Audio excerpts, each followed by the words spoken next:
देश भर में आज बाबा साहब भीमराव अंबेडकर की 134वीं जयंती मनाई जा रही है। भोपाल में बोर्ड ऑफिस चौराहे पर या देखेंगे आप उनकी प्रतिमा पर बड़ी संख्या में लोग पहुंच रहे हैं, माल्यार्पण कर रहे हैं, उन्हें याद कर रहे हैं, उनके बताए हुए मार्गों पर चलने का संकल्प ले रहे हैं। लेकिन बाबा साहब अंबेडकर के बताए हुए मार्गों पर चलने से क्या कुछ मिलता है और बाबा साहब अंबेडकर का उनके जीवन में क्या कुछ महत्व है, लोगों से जान लेते हैं। आपसे बात करने की कोशिश करेंगे। जैसे बाबा साहब अंबेडकर ने जो है देश का संविधान बनाया, बाबा साहब अंबेडकर का आपके जीवन में क्या कुछ योगदान? बाबा साहब ने सबसे पहले जो संविधान बनाया और संविधान बनाकर जो शिक्षा के लिए सबसे बड़ा काम किया, सबसे बड़ा काम करने के बाद में स्वास्थ्य के लिए बाबा साहब ने जो एम्स की स्थापना में अपना महत्वपूर्ण योगदान दिया, चाहे जल प्रबंधन हो, भाखड़ा नागल परियोजना हो, चाहे जो भी बड़ी बड़ी परियोजना हो, उसमें बाबा साहब ने सबसे बड़ी बात है कि श्रम के जो कानून बने हैं, श्रम मंत्रालय बाबा साहब के पास था। सबसे पहले श्रम मंत्री रहे हैं, तो उन्होंने महिलाओं की सुरक्षा के लिए, क्योंकि महिलाएं 12 घंटे काम करती थी, उनके काम के घंटों को कम किया।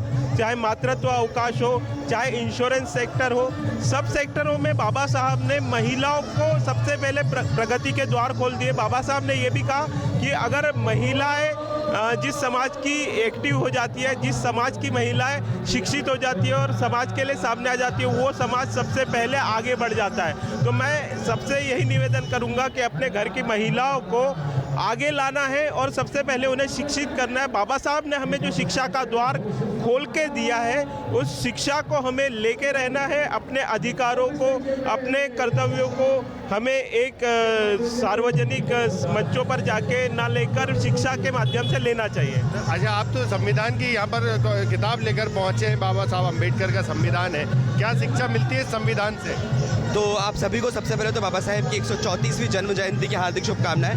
जैसा कि हम देख रहे हैं कि भारत का संविधान मेरे हाथों में है। बाबा साहेब ने भारत का संविधान लिखा और इस संविधान के माध्यम से हजारों सालों की जो गुलामी एक भारत का बहुत बड़ा समुदाय झेल रहा था जाति की वजह से, उन सभी को न केवल सामान्य लाइफ में लेकर आए, बल्कि इस संविधान के माध्यम से महिलाओं, दलितों, पिछड़ों और सभी को अपनी प्रतिभा को आगे लेके आने में और समाज में बराबरी का अधिकार दिलाने में इस संविधान ने बहुत बड़ी भूमिका अदा की है। इसलिए हम आज बाबा साहेब को न केवल संविधान निर्माता के रूप में, बल्कि विश्व के एक महान समाजशास्त्री, अर्थशास्त्री और न जाने कितनी प्रतिभाएं उनकी ऐसी है जो अब तक हम लोग के सामने नहीं आई हैं, हम सभी को बाबा साहेब को पढ़ना चाहिए।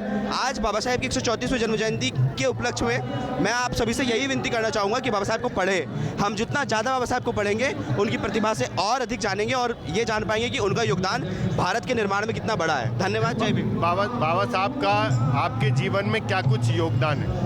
बाबा साहेब का जो है मेरे जीवन में बहुत बड़ा योगदान रहा है। उनके जो चरित्र था और जो उनके बचपन से मैंने उनके बारे में जो सुना है, आज जो हमारे वो हीरो हैं, महानायक है वो यदि नहीं रहते तो जो अछूत लोग थे वो वैसी गुलामी में बंधे रहते। बाबा साहेब ने एक चीज़ कहा था कि किताबें जो हैं वो ऐसा दूध एक शेरनी का, जो भी पिएगा वो दहाड़ेगा। तो मेरा मानना ये है कि हमें बाबा साहेब की जो भी कहा है उनने, उनको अपनाना चाहिए और किताबों से ही हमें ज्ञान मिलेगा। बाबा साहेब ने कहा था कि किताब जो है इंसान का सबसे प्रिय दोस्त होता है।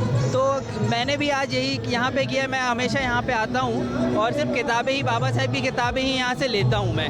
मुझे बहुत अच्छा लगता है कि मैं यहाँ पे जब देखता हूँ कि लोग जो हैं इतने शिक्षित हो चुके हैं बाबा साहेब के साथ। जैसे हिंदू कोड बिल था जो बाबा साहेब ने लाया था, लोगों को नहीं पता है ज़्यादातर कि महिलाओं के लिए क्या योगदान रहा है बाबा साहेब अम्बेडकर जी का। बाकी मैं अपील करूंगा कि लोग जो हैं ज़्यादा से ज़्यादा बाबा साहेब अम्बेडकर जी की किताबें पढ़ें, उनके बारे में समझें कि उनने क्या करा है और क्या कहा है। आपको लगता है कि जो बाबा साहब ने कहा है आज उस पर अमल हो रहा है, लोग चल पा रहे हैं उनकी बातों पर?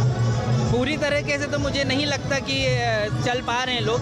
ज़्यादातर लोग अपनी पॉलिटिकल रोटियां सेक रहे हैं बाबा साहेब के ऊपर।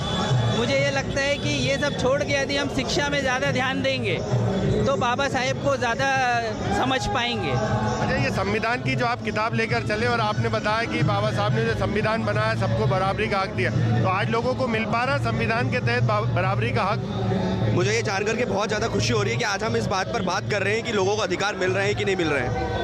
आप और हम सभी देख पा रहे हैं, दिन प्रतिदिन हर दिन न्यूज़पेपर में पढ़ रहे हैं कि कितने ज़्यादा अधिकार लोगों के वंचित हो रहे हैं, महिलाओं के साथ कितनी बर्बरता हो रही है और हमारा समाज बस देखते रहता है। संविधान में जो मौलिक अधिकार मिले हुए महिलाओं को और हमारे दलित समाज को, वे अधिकार उन तक पहुँच ही नहीं पा रहे हैं। तो शासन को, प्रशासन को और इस देश की व्यवस्था को इस बात को अवलोकित करना चाहिए और खुद का अवलोकन करना चाहिए कि क्या हम अपने संविधान के अधिकार जन जन तक पहुँचाने में सफल रहे हैं। और यदि हमें लगता है कि ये अधिकार लोगों तक नहीं पहुँच रहे, तो ये हम सबकी जवाबदारी बनती है कि हम संविधान के बारे में लोगों को जागरूक करें। आज बाबा साहेब की जन्म जयंती में, इसके अलावा जैसे आपने बताया कि बाबा साहब ने इतने काम किए, कई जगह बाबा साहब की प्रतिमा को लेकर विवाद हो जाते हैं, कई जगह बाबा साहब की प्रतिमा खंडित कर दी जाती है, कई चश्मे तोड़ दिए जाते हैं, कई जगह अभी ग्वालियर में ताज़ा मामला है कि उनकी प्रतिमा लगाने को लेकर विवाद होगा। क्या कहेंगे ऐसे लोगों पर? इन सब के बारे में मुझे बस एक ही बात कहना है कि बाबा साहब का विरोध सिर्फ वही लोग करते हैं जिन्होंने बाबा साहब को पढ़ा नहीं है। जिस दिन लोग बाबा साहब को पढ़ लेंगे और वे जानेंगे कि बाबा साहब ने देश की रिजर्व बैंक ऑफ इंडिया बनाने में कितना योगदान दिया,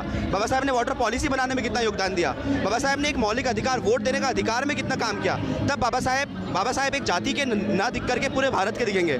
मुझे लगता है कि उनका विरोध सिर्फ इस वजह से होता है कि हम उन्हें एक दलित समाज के चेहरा के रूप में देखते हैं। बस बाबा साहब मात्र एक दलित समाज के चेहरे नहीं है, इस देश के सच्चे सपूत है और हमें उन्हें वैसे ही एक्सेप्ट करना चाहिए। जिस दिन हमने उन्हें वैसे एक्सेप्ट कर लिया, बाबा साहब का विरोध खत्म हो जाएगा। जय भीम। अच्छा, जैसे बाबा साहब ने संविधान लिखा, शिक्षा का अधिकार दिया, बराबरी का, समानता का अधिकार दिया, महिलाओं को क्या शिक्षा मिलती है बाबा साहब के संविधान से, बाबा साहब के बताए हुए मार्गों से? आज अगर बाबा साहब नहीं होते तो हम महिलाएं जो आज नौकरी कर रहे हैं, जो इतने शिक्षित हुए हैं, सिर्फ उन्हीं के कारण हुए हैं। जो आज समाज में सम्मान, जो हम लोग शिक्षा प्राप्त किए हैं, उसकी वजह से जो आज सम्मान हमें हर जगह मिलता है, वो सिर्फ उन्हीं की बदौलत आज मिल रहा है।